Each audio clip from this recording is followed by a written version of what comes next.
नमस्कार सर. नमस्कार. नाव काय सर तुमचं? माझं नाव बाबूराव दादू आंबेडके, अच्छा. राहणार नंद्या, तालुका कळवण, जिल्हा कोल्हापूर. मला लिम्फोमा म्हणून एक आजार होता. तो जवळजवळ 2008 पासून 2019 पर्यंत जवळजवळ ते आजार होता आणि त्यासाठी मला जवळजवळ 18 केमो करायला लागले. 18 केमो? 18 केमो. अच्छा. कुठल्या दवाखान्यात करत होता? कोल्हापूर अष्टाबाजारला मी 9 केमो केले. 9 केमो केला.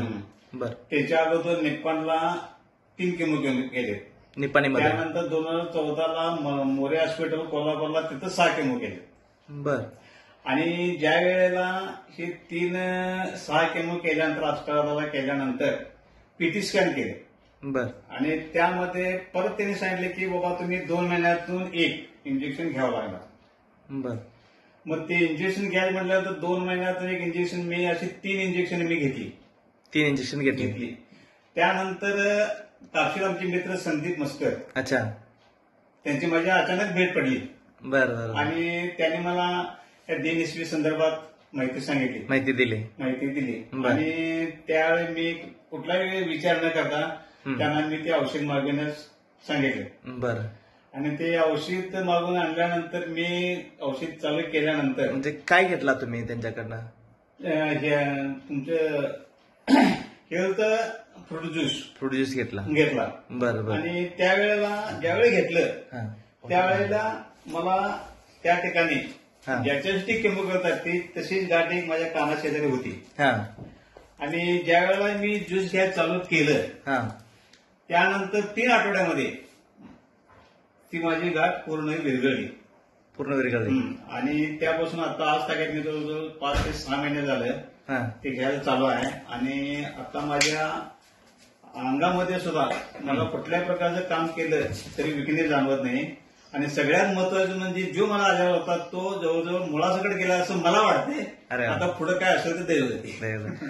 सर मग तुम्ही कुठलं औषध घेतला, कुठलं बॉटल घेतला तुम्ही ते जरा दाखवता काय मला? दाखवतो की. म्हणजे हे फ्रूट ज्यूसची बॉटल तुम्ही घेतलेलं आहे. आता रोज कसं घेताय तुम्ही? रोज सकाळी उठल्या पहिल्यांदा 2 ग्लास मी कोमट पाणी गरम करून घेतो. त्यापैकी 1 ग्लास कोमट पाणी पितो. त्यानंतर दुसऱ्या कोमट ग्लासमध्ये मी 15 मिली ते औषध घेतो, ज्यूस, आणि ते घेतो. आणि त्यानंतर मग बाथरूम टॉयलेट जे काय असेल ते कार्यक्रम आटपून 1 तासानंतर मग चहा वगैरे नाश्ता असं घेतो. त्याच पद्धतीनं संध्याकाळी 1 तास अगोदर जेवणापूर्वी हे माझं आता हे रुटीन चालू आहे. म्हणजे आता तुम्ही घेत किती महिने झाला म्हणलं? 5 महिने झाले. 5 महिने झाले. 5 महिन्यात तुम्हाला भरपूर रिझल्ट आलेला आहे आणि समाधान वाटते. मग तुम्ही डीएनएसपी साठी तुम्ही काय सांगू शकाल? हे डीएनएसपी कंपनी आपली जी आहे, आज आपण लोकांच्या आरोग्यासाठी आपण काम करायला लागलोय, त्यात तुमचं काय?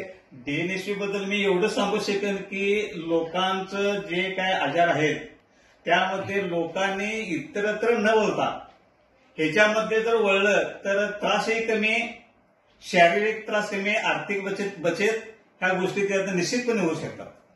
बरोबर. Thank you sir. असं मला वाटतं. थँक्यू. नमस्कार सर. ओके. थँक्यू.